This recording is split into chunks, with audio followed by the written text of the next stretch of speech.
ഉള്ള കാര്യങ്ങളിലേക്ക് പോകണം. അതെ അതെ. നമ്മൾ ചെയ്യുന്ന പ്രവൃത്തി വൃത്തിയായിട്ട് ചെയ്യുക, അത് ആചാര്യന്മാർ പറഞ്ഞതുണ്ട്. പക്ഷെ കുറച്ച് മാറ്റങ്ങൾ കാലഘട്ടത്തിൻ്റെ ഉണ്ട്. മാറ്റമില്ലെങ്കിൽ നമുക്കിത് കൊണ്ടൊന്നും മുന്നോട്ട് പോകാൻ പറ്റില്ല. അല്ലാണ്ട് പള്ളിയിൽ പോയി പാടിയിട്ടോ അവിടെ പോയി പാടി അതിൻ്റെ സീനുണ്ടാക്കി ഇതിൻ്റെ ആവശ്യമുണ്ട്. അതെ അതെ. അപ്പോൾ അതുപോലെ തന്നെ എനിക്കിപ്പോൾ ഈ പറഞ്ഞ സ്ഥിതിക്ക് ചോദിക്കാനുണ്ടായ ഒരു കാര്യം, ഇപ്പോൾ ഉള്ള ഈ പുതിയ തലമുറയിലുള്ളവരെ സോപാന സംഗീതത്തിലേക്കും അല്ലെങ്കിൽ ഈ പറഞ്ഞ പോലെ അമ്പലങ്ങളിലുണ്ടാവുന്ന ഭജന ആ ഒരു ഏരിയയിലേക്കൊക്കെ കുട്ടികളുടെ ഒരു ചായ്വ് പൊതുവെ കാണുന്നുണ്ട്. അതെന്തുകൊണ്ടായിരിക്കും? അല്ലെങ്കിൽ അതിന് ഈ പറഞ്ഞ പോലെ സോപാന സംഗീതമോ അല്ലെങ്കിൽ ഈ പറഞ്ഞ പോലെ നമ്മൾ ട്രഡീഷണൽ ആയിട്ടുള്ള രീതികൾ എത്രത്തോളം സ്വാധീനിച്ചിട്ടുണ്ട് അതിനെ? ഈ ഭയങ്കര ഇഷ്ടപ്പെട്ടൊരു ചോദ്യമാണ്. ചോദിക്കുന്ന ആളാരാന്നറിയോ? അമലാണ്. അമലാരാ? എൻ്റെ ശിഷ്യനാണ്. അതെ. അമൽ എൻ്റെ അടുത്ത് വരുമ്പോൾ പോലും നിങ്ങളീ പുതുതലമുറ എൻ്റെ അടുത്ത് പഠിക്കാൻ വരുന്നത് എനിക്ക് ഭയങ്കര സന്തോഷമാണ്. ഇന്ന് എൻ്റെ അടുത്ത് ഞാൻ പറഞ്ഞില്ലേ, LKG പഠിക്കുന്ന കുട്ടി തൊട്ട് 80 വയസ്സുള്ള അമ്മമാർ വരെ പഠിക്കുന്നുണ്ട്. ഞാൻ അതിലേക്ക് പോയിട്ടില്ല. പുതുതലമുറ ശരിക്കും പറഞ്ഞാൽ അതൊരു മാറ്റം ചെറുതല്ല, ആ മാറ്റം വലിയ അനുഗ്രഹമാണ്.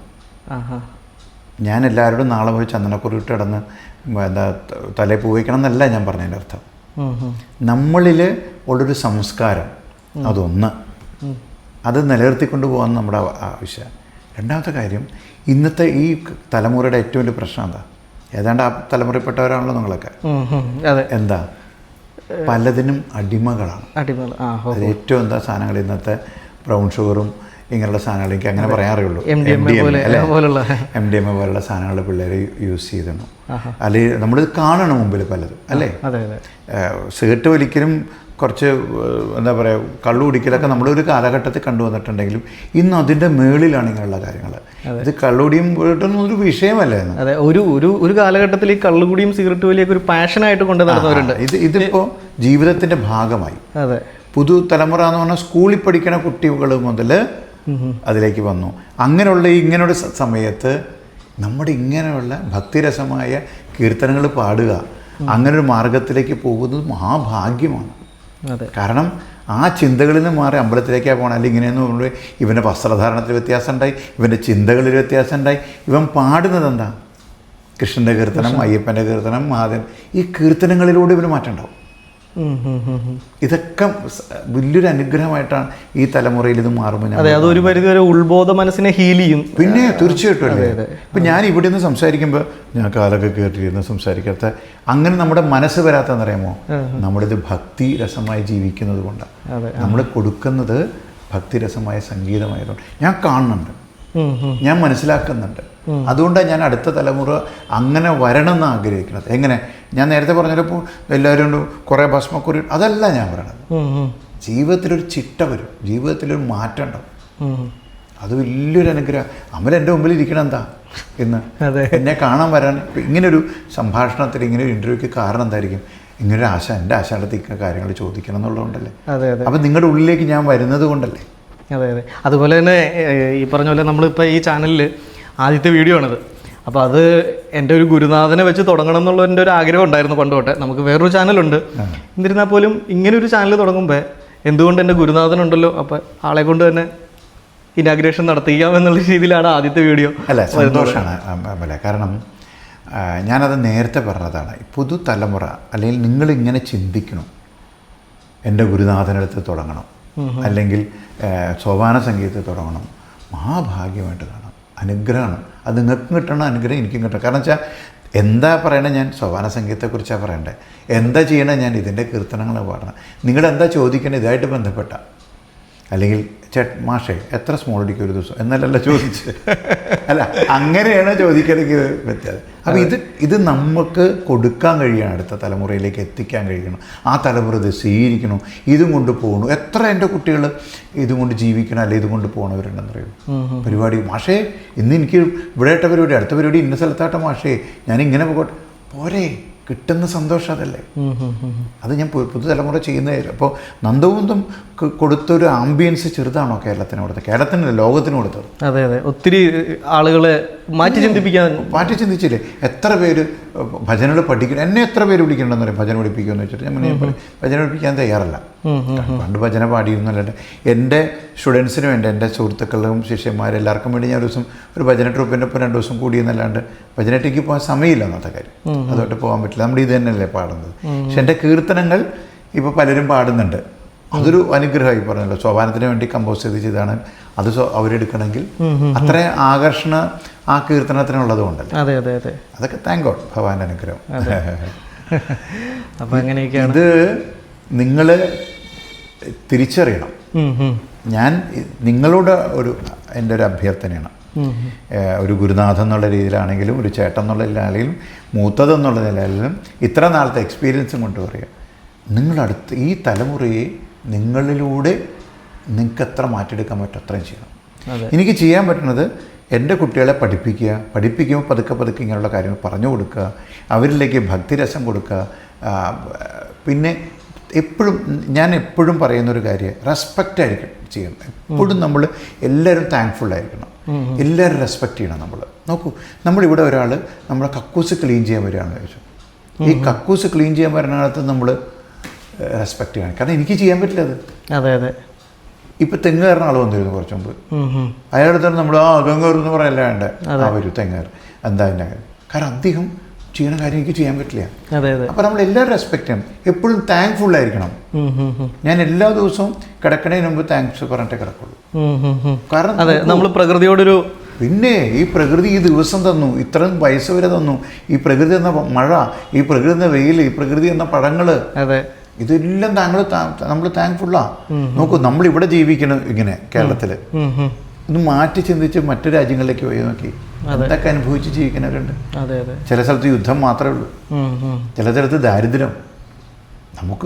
നമ്മളെ ദൈവം അല്ലെങ്കിൽ ആ പ്രകൃതി നമുക്ക് ഇങ്ങനെ സ്ഥലത്ത് കേരളത്തിൽ, നമ്മുടെ ഇത്രയും ഭംഗിയുള്ള കേരളത്തിൽ ജനിക്കടാ എന്നും പറഞ്ഞൊരു അനുഗ്രഹം തന്നെ. ആ അച്ഛൻ്റെ അമ്മയുടെയും വയറ്റിൽ ജനിച്ചു അല്ലേ. നോക്കൂ, അതൊക്കെ വലിയൊരു സത്യമാണ്, വലിയൊരു അനുഗ്രഹമാണ്. അപ്പോൾ താങ്ക്ഫുൾ ആയിരിക്കണം എപ്പോഴും നമ്മൾ. അതാ ഞാൻ കുട്ടികൾക്ക് കൊടുക്കുന്ന നിർദ്ദേശങ്ങളിലൊന്ന്. പിന്നെ റെസ്പെക്റ്റ് ചെയ്യണം എല്ലാവരും. അത് അച്ഛനമ്മയും മാത്രം പോരാ. എൻ്റെ ഗുരുനാഥൻ ആ ഗേറ്റ് കിടക്കുമ്പോൾ ഞാൻ എവിടെ നിന്ന് എഴുന്നേക്കണം, ഞാൻ എഴുന്നേക്കും, എഴുന്നേറ്റ് പോവും. ഇന്നത്തെ പിള്ളേർക്ക് അത് സംശയമാണ്. അത് മാറ്റിയെടുക്കണം. അത് അങ്ങനെ ഗേറ്റ് വരുമ്പോൾ എഴുന്നേക്കണം എന്നുള്ളതല്ല പറഞ്ഞത്. അത് ഉള്ളിൽ ആ ബഹുമാനം ഉള്ളതുകൊണ്ട് ഞാൻ അങ്ങനെ എഴുന്നേക്കണം, അതാവണം. സംഗീതത്തിൽ പാടിയിട്ടുള്ള ഗാനങ്ങളിൽ എനിക്ക് വേണ്ടി അല്ലെങ്കിൽ നമ്മുടെ പ്രേക്ഷകർക്ക് വേണ്ടിയിട്ട് ഒരു ഗാനം, അതിൻ്റെ ഒരു 4 വരി ഒന്ന് പാടണം. നമ്മൾ ഗാനം എന്ന് പറയാനൊക്കെ നല്ല കീർത്തനം. ഈ സോപാന സംഗീതത്തിലേക്ക് ഞാൻ വരുമ്പോൾ കിട്ടിയൊരു ഏറ്റവും ഒരു ഗിഫ്റ്റ് എന്നറിയാം. നമ്മൾ വരുമ്പോൾ ട്രഡീഷണൽ കീർത്തനങ്ങളാണ് പഠിച്ചാണ് അല്ലെങ്കിൽ കേട്ടാണെന്ന് നമ്മൾ വരുന്നത്. അത് കഴിഞ്ഞ് 2011 ആയപ്പോഴേക്കും ആദ്യത്തെ ഒരു CD ഇറക്കിയപ്പോൾ ശ്രീ പാലേരി മോഹനേട്ടൻ്റെ 2 കീർത്തനങ്ങൾ ഞാനത്, മംഗളമൂർത്തിയും ചെമ്പട്ടും അങ്ങോട്ട് ഹിറ്റായി. ശേഷം ഒരു വർഷം കൂടെ കഴിഞ്ഞപ്പോഴേക്കും ചന്ദ്രശേഖര പാടിയത് ഹിറ്റായി. പിന്നെ കാത്തിരിപ്പ് കണ്ണ, അങ്ങനെ ഓരോ കാടിയുടെയും ജഡ, അങ്ങനെ ഓരോ അങ്ങനൊരു ശ്ലോകം ചൊല്ലാറുണ്ട്. അതിൽ നാരായണീയത്തിലെ യോഗീന്ദ്രാണ്. അതെ അതെ അതെ, അത് നാരായണത്തിലാണ്. അത് നമ്മൾ മംഗളമായിട്ട് ലാസ്റ്റ് പാടുമ്പോൾ ഭയങ്കര പവറല്ലേ. എനിക്കത് ഭയങ്കര ഇഷ്ടമാണ്. അത് സംഭവം അതൊരു അനുഗ്രഹം. അതൊക്കെ അതേ പറഞ്ഞത്, ഇതൊക്കെ നമ്മളുണ്ടാക്കിയതല്ല, പഴയ ആൾക്കാർ തന്നതാണ്. ഞാൻ നേരത്തെ പറഞ്ഞു വന്നത്, ഇതുപോലുള്ള കീർത്തനങ്ങൾ പുതിയ ആൾക്കാർ രചിച്ചപ്പോൾ അത് നമുക്ക് ട്യൂൺ ചെയ്യാനും അത് പാടാനും കഴിഞ്ഞതും കൂടി കൊണ്ടാണ് ഞാനിവിടെ ഇരിക്കുന്നത്. അതുകൊണ്ട് വ്യത്യസ്തമായി, അതുകൊണ്ട് പുതിയ കീർത്തനങ്ങൾ കേൾക്കാൻ കഴിഞ്ഞു. അതൊരു സത്യമാണ്, എല്ലാം നമ്മൾ പറയണം. പിന്നെ ഞാൻ എപ്പോഴും താങ്ക്ഫുള്ളാണ്. ഞാൻ ഇതിലേക്ക് വന്നപ്പോൾ എൻ്റെ അച്ഛൻ്റെ അനുഗ്രഹം കൊണ്ടാണ്. കാരണം അച്ഛൻ സംഗീതമാണ് അച്ഛൻ്റെ ഫാമിലി മുഴുവൻ. അമ്മ മ്യൂസിക് ടീച്ചറാണ്. ഇതൊക്കെ കണ്ടും കേട്ട സോപാന സംഗീതമല്ല കേട്ടോ, കർണാട്ടിക് മ്യൂസിക്. ഇപ്പം ഞാൻ എൻ്റെ ഭാര്യ വീട്ടിലാണ്. എൻ്റെ ഭാര്യയുടെ അമ്മ, എൻ്റെ അമ്മ എന്ന് തന്നെ പറയുക. അമ്മ ഇതുപോലെ സംഗീതമാണ് അമ്മയുടെ ലോകം. അപ്പോൾ അതും ഒരു അനുഗ്രഹം. താങ്ക്ഫുള്ളാണ് എപ്പോഴും, അതൊരു അനുഗ്രഹം. പിന്നെ എൻ്റെ ഗുരുനാഥന്മാർ, എന്നെ വഴി കാട്ടിയ ഗുരുനാഥന്മാർ, എന്നെക്ക് പഠിപ്പിച്ചെന്ന ഗുരുനാഥന്മാർ, എൻ്റെ പ്രിയ സുഹൃത്തുക്കൾ, പ്രത്യേകിച്ച് എൻ്റെ പ്രിയ സുഹൃത്ത് ഗിരീഷ് എനിക്ക് ഭയങ്കര മാറ്റം തന്നെയുള്ള. ഇപ്പം എൻ്റെ ഒപ്പം എപ്പോഴും ഉണ്ടാവുന്ന തിരുവമ്പാടി വിനോദ് എന്നുള്ള ഇടയ്ക്കാരൻ, ഇടയ്ക്ക് എൻ്റെ സുഹൃത്ത്, എൻ്റെ ഒപ്പം പാടുന്ന ശ്രീ ശ്യാം ഹരിപ്പാട്, ശ്രീ അഖിൽ രാജ്, അഭിലാഷ്, ഇങ്ങനെയുള്ള എൻ്റെ സുഹൃത്ത് വലയങ്ങൾ, ഹരിഗീതനെ പഠിപ്പിച്ചാണ് ആദ്യം പുറത്തേക്ക് കുട്ടികളെ പഠിപ്പിച്ചത്. അമലൊക്കെ ഞാൻ ഓൺലൈനിൽ പഠിപ്പിച്ചത്.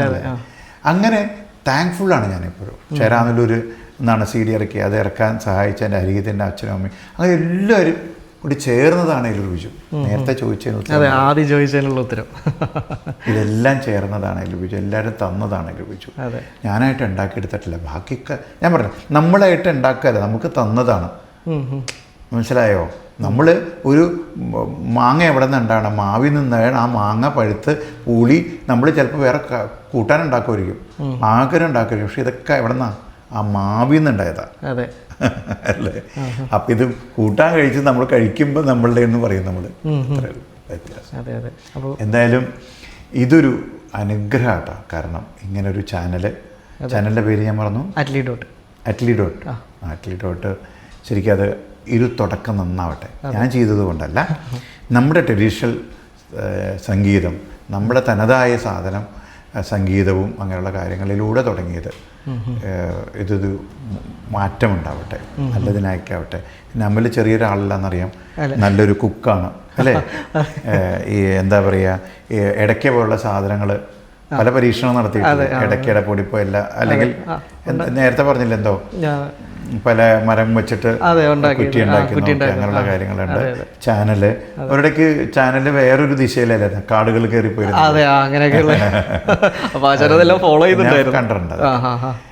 എല്ലാം കാണാൻ പറ്റാറില്ല എന്നുള്ളൂ, എന്നാലും കുറേയൊക്കെ ഫോളോ ചെയ്ത.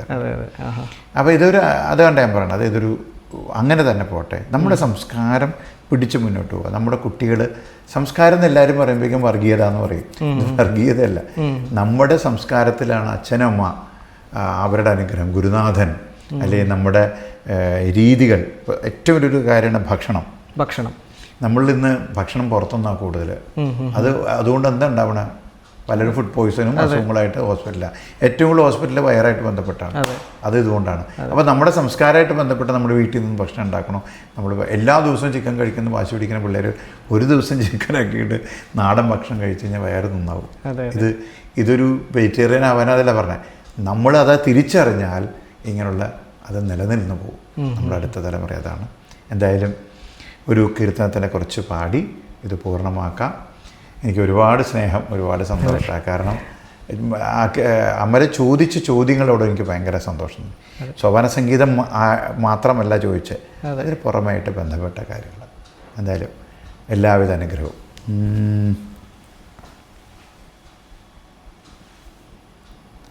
നന്ദനന്ദന സുന്ദരാംഗ മുകുന്ദ മോഹന മാധവ രാധികാധര മധുര മധുപ കോടി മന്മഥ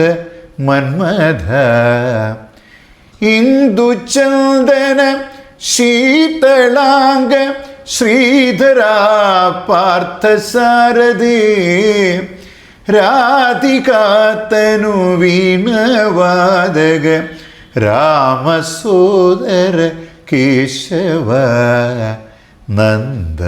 നന്ദന സുന്ദരാംഗ മുകുന്ദ മോഹന മാധവ രാധികാധര മധുര മധുപ കോടി മന്മഥ